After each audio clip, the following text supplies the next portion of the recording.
എല്ലാവർക്കും സുഖാണല്ലോ. വീണ്ടും പുതിയൊരു വീഡിയോയിലോട്ടേക്ക് സ്വാഗതം. ഇപ്പോൾ യൂട്യൂബിലും ടിക്ടോക്കിലൊക്കെ വൈറലായിട്ടുള്ള ഡാൽഗോണ കോഫിയാണ് ഞാനിന്ന് തയ്യാറാക്കുന്നത്. അപ്പോൾ ഞാനും തയ്യാറാക്കി നോക്കി. അപ്പോൾ നിങ്ങളായിട്ടൊന്ന് ഷെയർ ചെയ്യാമെന്ന് കരുതി. നല്ല ടേസ്റ്റാണ് കേട്ടോ. പിന്നെ ഇതിൻ്റെ പ്രത്യേകത എന്ന് വെച്ചാൽ കൊച്ചു കുട്ടികൾക്ക് പോലും ഇത് തയ്യാറാക്കാൻ പറ്റും. അത്രയും സൂപ്പർ ടേസ്റ്റാണ്. അപ്പോൾ നിങ്ങളെല്ലാവരും തന്നെ ട്രൈ ചെയ്ത് നോക്കണം. ഫീഡ്ബാക്ക് അറിയിക്കാൻ മറക്കരുത്. അതുപോലെ നിങ്ങൾ ആദ്യമായിട്ടാണ് എൻ്റെ ചാനൽ കാണുന്നതെങ്കിൽ പ്ലീസ് ഒന്ന് സബ്സ്ക്രൈബ് ചെയ്തേക്കണേ. അതുപോലെ കുഞ്ഞു ബെല്ലൈക്കൺ ഒന്ന് ക്ലിക്ക് ചെയ്യൂ. എങ്കിൽ ഓൾ എന്ന ഓപ്ഷൻ വരും. അതും കൂടി ഒന്ന് ക്ലിക്ക് ചെയ്യുമ്പോൾ ഞാനിടുന്ന പുതിയ വീഡിയോസിൻ്റെ നോട്ടിഫിക്കേഷൻ നിങ്ങൾക്ക് കൃത്യമായിട്ട് കിട്ടും. അപ്പോൾ ഈ ഒരു കോഫി തയ്യാറാക്കാൻ വേണ്ടി നമുക്കൊരു ബൗൾ എടുക്കാം. അതിലോട്ടേക്ക് 2 ടേബിൾ സ്പൂൺ കോഫി പൗഡർ ചേർത്ത് കൊടുക്കാം. ഞാനിപ്പോൾ നെസ്കഫേൻ്റെ പൗഡറാണ് എടുത്തിട്ടുള്ളത്. അതേ അളവിൽ തന്നെ 2 ടേബിൾ സ്പൂൺ പഞ്ചസാര ചേർത്ത് കൊടുക്കാം. സെയിം അളവിൽ തന്നെ എടുക്കണം കേട്ടോ. നമ്മൾ എടുക്കുന്ന അതേ സ്പൂണിൽ തന്നെ എടുക്കണേ.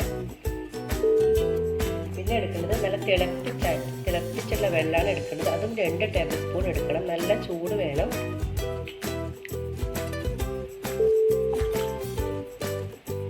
നന്നായിട്ടൊന്ന് മിക്സാക്കി എടുക്കാം. ഇത് നമ്മൾ എടുക്കേണ്ടത്, അതായത് ഇലക്ട്രിക് ബീറ്റർ വെച്ചിട്ടാണ് ഞാനിപ്പോൾ ചെയ്യുന്നത്. നിങ്ങൾക്ക് വേണമെങ്കിൽ ഇതുപോലത്തെ ഹാൻഡ് വിസ്ക് കയ്യിലുണ്ടെങ്കിൽ ഇതെടുക്കാം, അല്ലെങ്കിൽ സ്പൂൺ ഉപയോഗിച്ചിട്ട് ചെയ്യാം. നിങ്ങൾക്ക് ഇഷ്ടമുള്ള കയ്യിലുള്ള ഏത് വെച്ചിട്ട് എടുക്കാം കേട്ടോ. അപ്പോൾ ഇതൊക്കെയാണെങ്കിൽ കുറച്ച് സമയം എടുക്കുന്നേ ഉള്ളൂ. ഇതുപോലത്തെ ഹാൻഡ് വിസ്ക് ആകുമ്പോൾ ബീറ്റർ ആകുമ്പോൾ നമുക്ക് പെട്ടെന്ന് തന്നെ ബീറ്റ് ചെയ്തെടുക്കാൻ പറ്റും. അപ്പോൾ നമുക്കൊരു 5 മിനിറ്റോളം നമുക്കിതൊന്ന് ബീറ്റ് ചെയ്തെടുക്കാം. അപ്പോൾ നമുക്കൊരു 5 മിനിറ്റ് നല്ല വണ്ണം നിന്നൊന്ന് ഇതുപോലെ ഒന്ന് ബീറ്റ് ചെയ്തെടുക്കണം.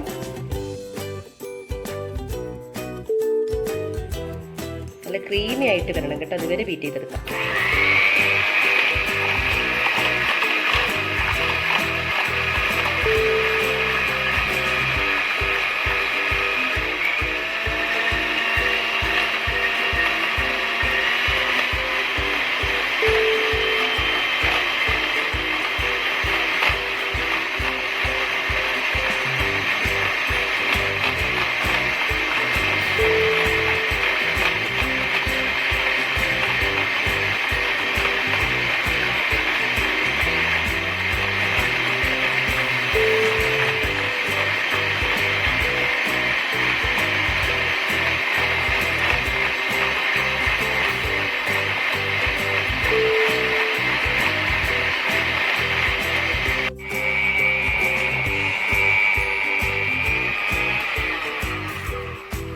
ഇപ്പോൾ നമ്മുടെ കോഫി ഇവിടെ നല്ല ഫ്ലഫ് നല്ല ക്രീമായിട്ട് വന്നിട്ടുണ്ട്. നല്ല ഇതുപോലെ സ്റ്റിഫായിട്ട് കിട്ടണം.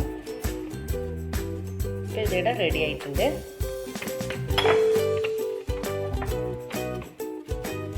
അപ്പോൾ നമ്മൾ ക്രീം ഇവിടെ റെഡി ആയിട്ടുണ്ട്. ഇനി നമുക്ക് ഒരു കപ്പ് എടുക്കാം. അതിലോട്ടേക്ക് ഞാനിപ്പോൾ ഒരു 3/4 ഭാഗത്തോളം പാലെടുത്തിട്ടുണ്ട്. ഞാനിപ്പോൾ ചൂട് പാലാണ് എടുത്തിട്ടുള്ളത്.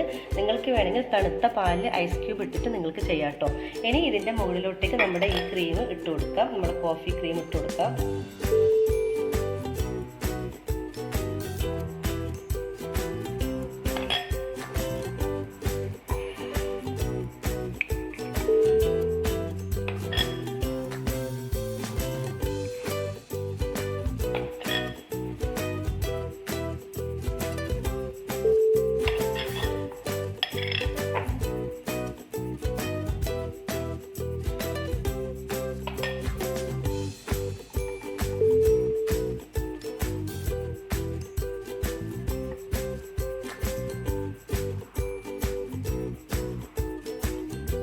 വളരെ ടേസ്റ്റി ആയിട്ടുള്ള നമ്മുടെ ഡാൽഗോണ കോഫി ഇവിടെ റെഡി ആയിട്ടുണ്ട് കേട്ടോ. നല്ല സൂപ്പർ ടേസ്റ്റാണ്. നിങ്ങളെല്ലാവരും ട്രൈ ചെയ്ത് നോക്കണം. കൊച്ചു കുട്ടികൾക്ക് പോലും ഇത് തയ്യാറാക്കാൻ നോക്കാൻ പറ്റുന്ന നല്ല അടിപൊളി റെസിപ്പിയാണ് കേട്ടോ ഇത്. അപ്പം എല്ലാവർക്കും ഇത് ഇഷ്ടമായി എന്ന് കരുതുന്നു. വീണ്ടും നമുക്ക് പുതിയ റെസിപ്പീസുമായി വീണ്ടും കാണാം. അതുവരേക്കും എല്ലാവർക്കും ഒരിക്കൽ കൂടി താങ്ക് യു.